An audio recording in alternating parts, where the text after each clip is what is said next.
بسم اللہ الرحمن الرحیم۔ روزہ چھوڑنے والے کی سزا۔ فرض روزہ چھوڑنے والے کی سزا۔ حضرت محمد صلی اللہ علیہ وسلم کا فرمان جاننے کے لیے ویڈیو کو آخر تک ضرور دیکھیے گا۔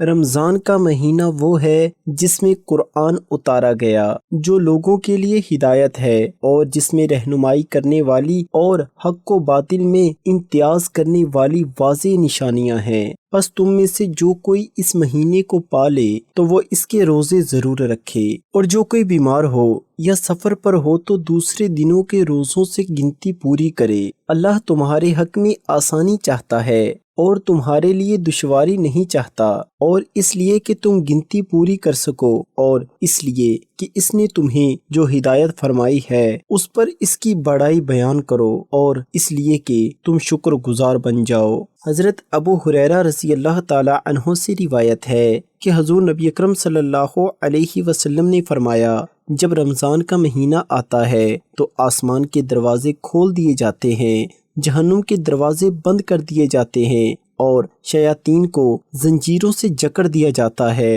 حضرت ابو ہریرہ رضی اللہ تعالی عنہ سے روایت ہے کہ حضور نبی اکرم صلی اللہ علیہ وسلم نے فرمایا، جب ماہ رمضان کی پہلی رات ہوتی ہے، شیطانوں اور سرکش جنوں کو بیڑیاں پہنا دی جاتی ہیں اور جہنم کے دروازے بند کر دیے جاتے ہیں، اور ان میں سے کوئی دروازہ کھولا نہیں جاتا، اور جنت کے دروازے کھول دیے جاتے ہیں، پس ان میں سے کوئی دروازہ بند نہیں کیا جاتا۔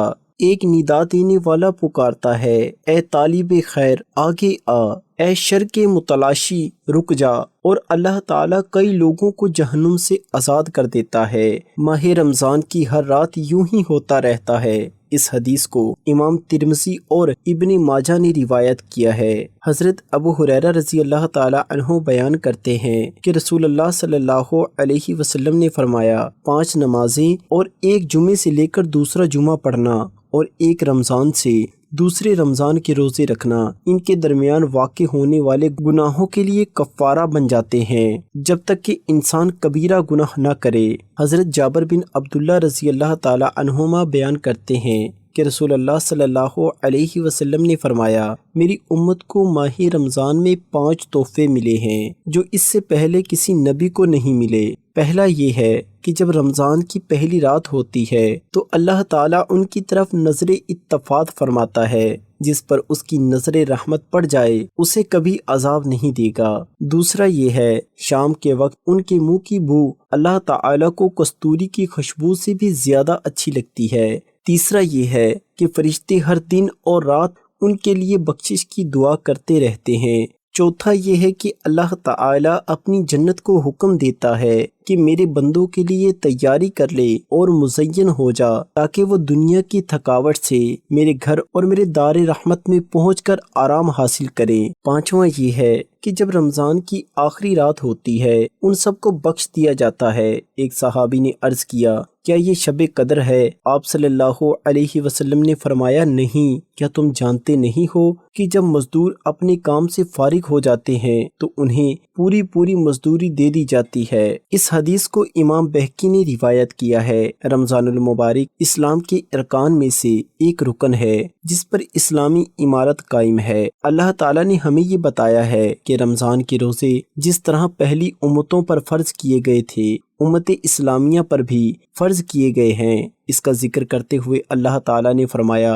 اے ایمان والو، تم پر روزے رکھنا فرض کیا گیا ہے جس طرح تم سے پہلے لوگوں پر فرض کیے گئے تھے، تاکہ تم تقوی اختیار کرو۔ اور ایک مقام پر کچھ اس طرح فرمایا، ماہ رمضان وہ ہے جس میں قرآن اتارا گیا، جو لوگوں کو ہدایت کرنے والا ہے، اور جس میں ہدایت اور حق و باطل کی تمیز کی نشانیاں ہیں۔ تم میں سے جو شخص اس مہینے کو پائے اسے روزہ رکھنا چاہیے، ہاں جو بیمار ہو یا مسافر ہو اسے دوسرے دنوں میں گنتی پوری کرنی چاہیے۔ اللہ تعالیٰ کا تمہارے ساتھ آسانی کرنے کا ارادہ ہے، سختی کا نہیں۔ وہ چاہتا ہے کہ تم گنتی پوری کر لو اور اللہ تعالیٰ کی دی گئی ہدایات پر اس کی بڑائی بیان کرو اور اس کا شکر ادا کرو۔ امام ذہبی رحمۃ اللہ علیہ اپنی کتاب الکبائر میں لکھتے ہیں، مومنوں کے ہاں یہ بات مقرر شدہ ہے کہ جس نے بھی بغیر شرعی عذر اور مرض کے رمضان المبارک کا ایک بھی روزہ ترک کیا تو وہ زانی اور شرابی سے بھی زیادہ برا اور شریر ہے، بلکہ اس کے اسلام میں بھی شک کیا جاتا ہے اور اسے زندیق اور گمراہ شمار کرتے ہیں۔ روزہ ترک کرنے والے کی سزا اور وعید کے بارے میں صحیح حدیث میں ہے۔ ابو امامہ بحلی رضی اللہ تعالی عنہ بیان کرتے ہیں کہ میں نے رسول اکرم صلی اللہ علیہ وسلم کو یہ فرماتے ہوئے سنا، میں سویا ہوا تھا کہ میرے پاس دو شخص آئے اور میرے بازو پکڑ کر مجھے سخت اور دشوار گزار پہاڑ کے پاس لائے اور کہنے لگے اس پر چڑھیں۔ میں نے انہیں کہا کہ مجھ میں اس پر چڑھنے کی طاقت نہیں۔ وہ دونوں کہنے لگے ہم آپ کے لیے اسے آسان کر دیں گے۔ تو میں اس پہاڑ پر چڑھ گیا۔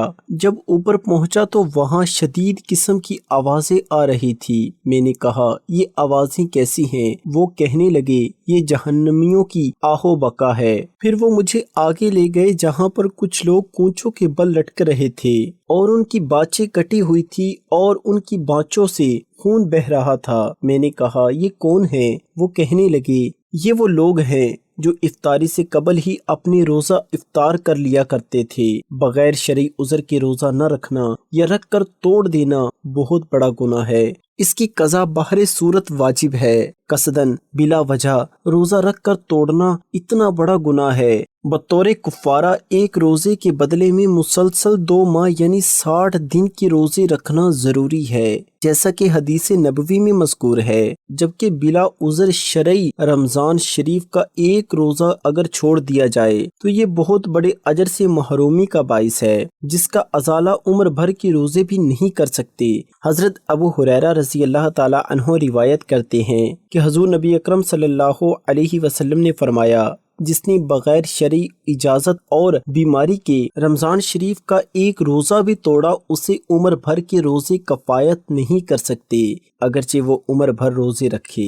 نبی کریم صلی اللہ علیہ وسلم نے پوری زندگی کے نفلی روزوں کے ذریعے رمضان کے بلا عذر چھوڑے ہوئے ایک روزے کی تلافی نہ ہو سکنے کی بات شدت کے طور پر فرمائی اور اس پر شدت کا اظہار فرمایا تاکہ لوگ بلا عذر رمضان کا روزہ چھوڑنے کی جسارت نہ کریں۔ علامہ علی القاری حنفی نے آگے چل کر فرمایا، ابن الملک نے کہا اس پر فقہا کا اجماع ہے۔ رمضان کے بلا عذر و مرض چھوڑے ہوئے ایک روزے کی صرف ایک دن کی قضا ہے۔ اللہ پاک ہمیں دین کی مکمل سمجھ نصیب فرمائے، ہمیں نیک عمل کرنے کی توفیق عطا فرمائے اور ہمیں نیکوکاروں میں شامل کرے اور ماہ رمضان کو ہمارے لیے باعث رحمت اور بابرکت بنائے، آمین۔ ناظرین کومنٹ باکس میں اللہ کے 99 ناموں میں سے ایک نام ضرور ٹائپ کریں۔ شکریہ۔